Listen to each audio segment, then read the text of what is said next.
Le processus électoral en cours au Bénin fait l'unanimité, peut-on dire, au regard de l'atmosphère qui règne depuis son démarrage.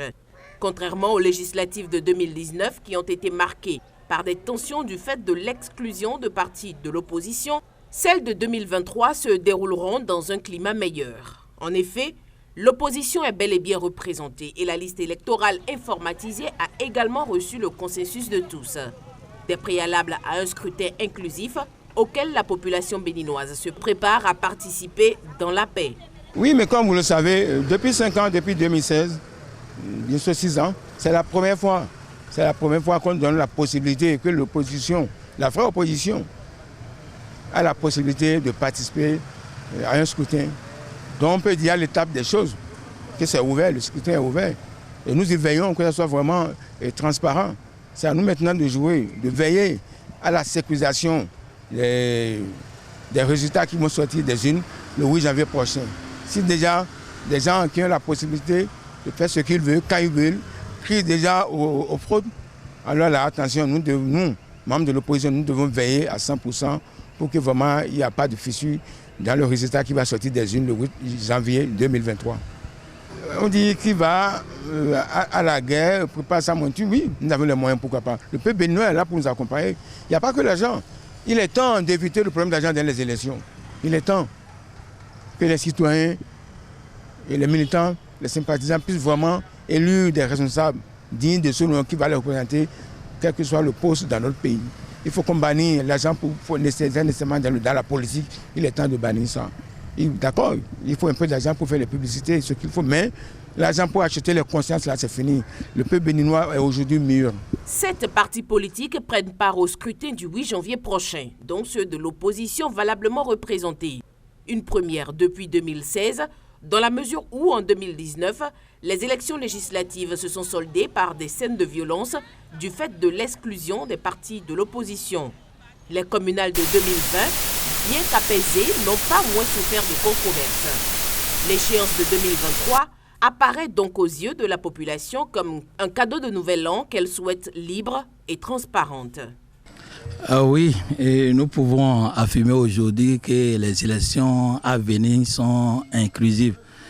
Vu qu'au moins 3 des partis qui se réclament de l'opposition vont participer à cette élection. C'est déjà une très bonne chose. Mais ce que nous allons réclamer de plus, c'est que cette élection soit libre et transparente. C'est ce qui reste maintenant là. Parce qu'il ne suffit pas de participer aux élections pour dire que l'élection est inclusive. Quand on participe aux élections, il faut que les élections soient libres, sans violence, et que les résultats des citoyens dans les urnes soient une réalité. C'est que les citoyens ont mis dans les urnes là, que cela soit une réalité, que les résultats qui vont sortir reflètent le sentiment des citoyens dans les urnes. Il faut une veille citoyenne. C'est ce que nous faisons parce que nous attirons l'attention des dirigeants sur ces genres de choses.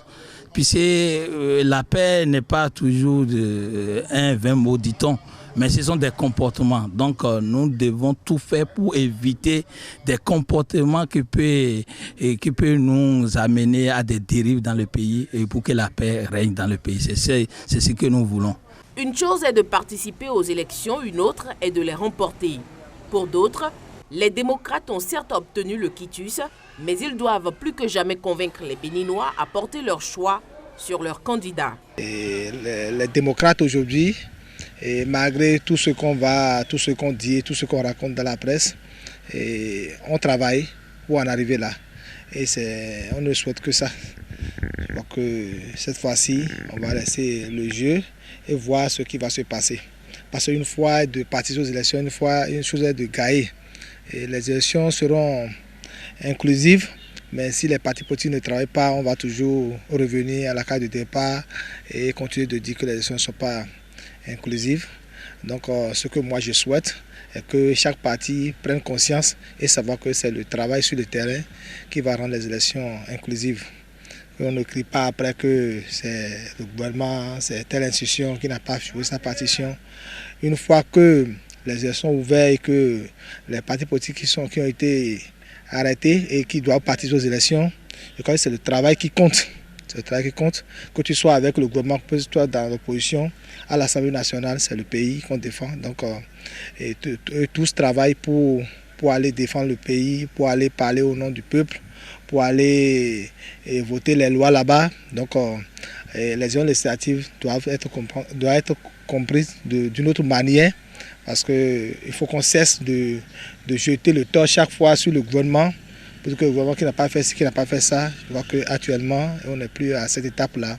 Tous les regards sont tournés vers le scrutin législatif du 8 janvier 2023. Un rendez-vous que les Béninois espèrent libre et pacifique.